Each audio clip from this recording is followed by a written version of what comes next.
The force of buoyancy exerted by the atmosphere on a balloon is B in the upward direction and it remains constant.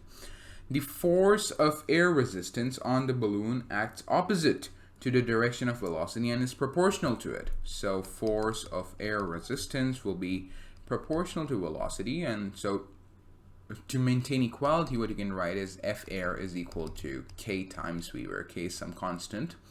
The balloon carries a mass m and is bound to fall down near the Earth's surface with a constant velocity v. How much mass should be removed from the balloon so that it may rise with a constant velocity v? So initially, you have the balloon here, and it's moving down with a velocity v, with a constant velocity v. So what are the forces acting on it? The first is the force due to gravity, and since right now the mass is m, capital M, the force due to gravity is m times g. The buoyancy force, that's equal to B, so a constant upwards force buoyancy. And since it's given that air resistance is also there, so you need to factor in that as well. It's moving down, so the air resistance should be facing upwards. The air resistance would be in this direction, and the air resistance in this case, its magnitude will be equal to K times V.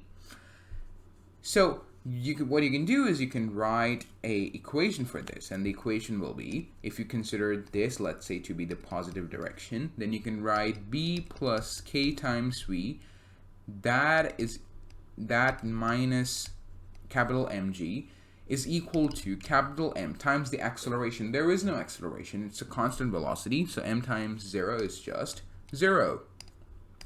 That's the first equation. But then after you shed off some mass, if you take off some mass, what happens? Then you have this balloon. Let's just draw it that side to get a clear view. If this is the balloon after shedding off some mass, so let's say you removed m prime mass of the balloon, what happens then? Well, you have the force of gravity acting, and that force of gravity is equal to m minus m prime g. You still have the upwards buoyancy force, and now after this reduction in mass, the balloon has to be rising with a constant velocity v. So the air drag in this case will be in the opposite direction. It will be in the downwards direction, and its magnitude will be K times v.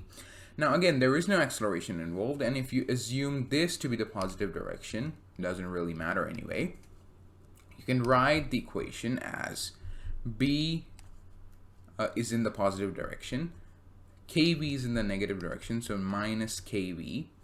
That minus m prime g, that is equal to 0. What you can do now is you can add these two equations. Why? Just to clear out k. We don't really know we have no instance where we have been given anything about k, so we need to clear that out. And so if we add these equations, plus kV and negative kV cancel each other. B and B give you 2B. And if you add these two terms, if you add these two things, they are both in negative, so you will get negative 2m minus m prime g. That is equal to 0. Just solve this a bit, and you will arrive at 2m minus m prime times g, that is equal to 2b.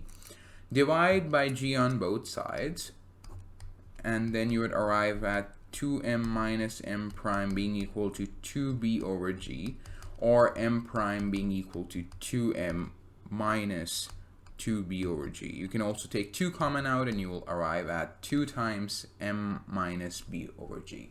That's the reduction in the mass that you need to do to make this balloon go upwards with a velocity v.